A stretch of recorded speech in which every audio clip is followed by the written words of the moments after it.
A slight extension to our solving and graphing linear inequalities is when we put two inequalities together.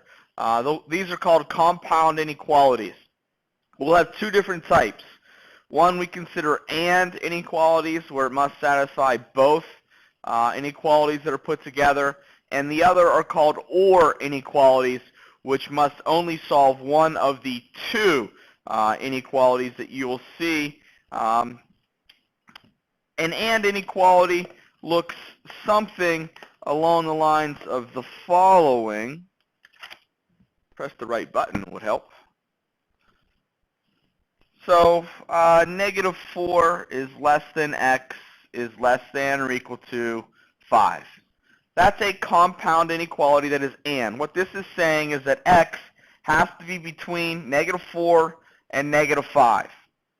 It has to be greater than negative 4 and less than or equal to 5. So if we were to graph that, the graph kind of follows along with that. There's our 0, negative 4, positive 5. Now, negative 4, if we look at just this part of the inequality, that's going to be an open circle because it's just x is greater than negative 4, so that's open. X is less than or equal to, so that's going to be solid at 5. And our solutions have to be in between there. So we would shade in the middle. So we can have negative 5, anything all the way down to almost negative 4. That is an AND inequality. Or they're more straightforward. So if we have x is less than negative 2, or x is greater than 3. Again, you're actually going to physically see the word OR in this inequality. Sometimes you'll see AND in inequalities, but more often than not, you'll see them in that form we just talked about up top. But OR will always have the word OR in there. And we graph them as if they were two separate inequalities. Negative 2 is here. It's open because it's not equal to, and we shade to the left. And then we have 3 here. Open again because we're not equal to. This time we're greater than. We shade to the right.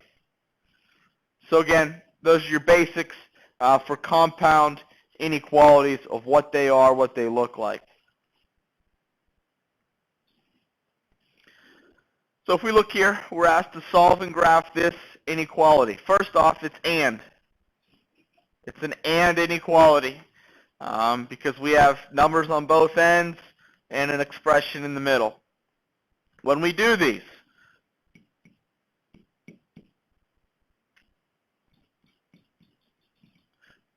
inequality symbols divide these into 3 separate spots, and we start in the middle of it. We have 3x minus 8. Again, our goal is to get x by itself. The inverse of subtracting 8 is adding 8. So I'm going to add 8. All 3 sections. Just like if it was an inequality there, you would add on both sides. If it was there, you'd add on both sides. We're just able to do all 3 spots at the same time. Negative 2 plus 8 will give us 6 less than or equal to. All that's left on the inside is 3x because that negative 8 and the positive 8 cancel out. Less than or equal to 10 plus 8 is 18. One more step to go. Again, we need to completely isolate the variable x. Right now it's 3 times x. The inverse of that is divide by 3. And again, once we do it in the middle, we do it on the 2 outside spots. 6 divided by 3 will give us 2, less than or equal to. 3's cancel, we got x, less than or equal to 6. So that's our answer. We would go ahead and graph it. 0, 2, 6. These are both equal to, so they're both going to be solid circles there. And we have to be in between those two because look, our variable is in between. So that means our solutions have to be in between as well.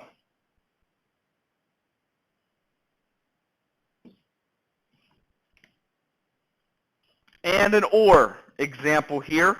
3x plus 1 is less than 4. We just think about this problem right now. We don't worry about the other one. So plus 1, the inverse is minus 1. So I end up with 3x is less than 3. And again, the inverse of multiplying by 3 is dividing by 3. So we get x is less than 1. 4.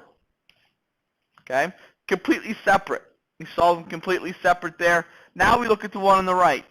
The inverse of minus 5 is plus 5. We get 2x is greater than 12. And the inverse of multiplying by 2 is dividing by 2. We get x is greater than 6. So this is our answer. You must have everything. And now here's our graph. 1 and 6. There's 1. There's 6. These are both going to be open because they're not equal to. I have x is less than 1. I have x is greater than 6. And that would be it. Pretty basic OR example.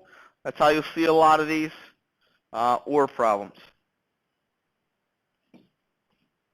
And one last problem here that's going to make us think just a little bit, use some of our rules of inequalities. Again, this is AND.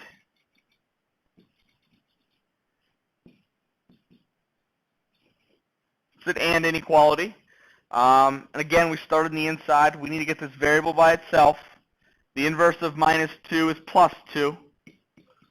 So we'll add 2 in all 3 spots. Negative 2 and 2 is 0. I still have my less than. That doesn't go anywhere. That minus has to stay in front of the x. And then 1 plus 2 is 3. I end up just like that.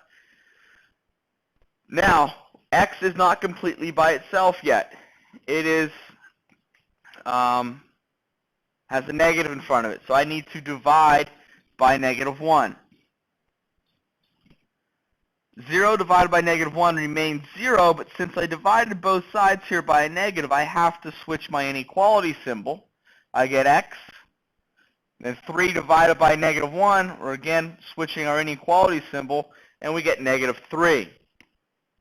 So the multiplying and dividing both sides of an inequality by a negative rule still applies. Okay, so here's our 0. Here's negative 3. Okay, both of these will be open circles because they're not equal to. X is greater than negative 3, less than 0. We are going to shade in between those.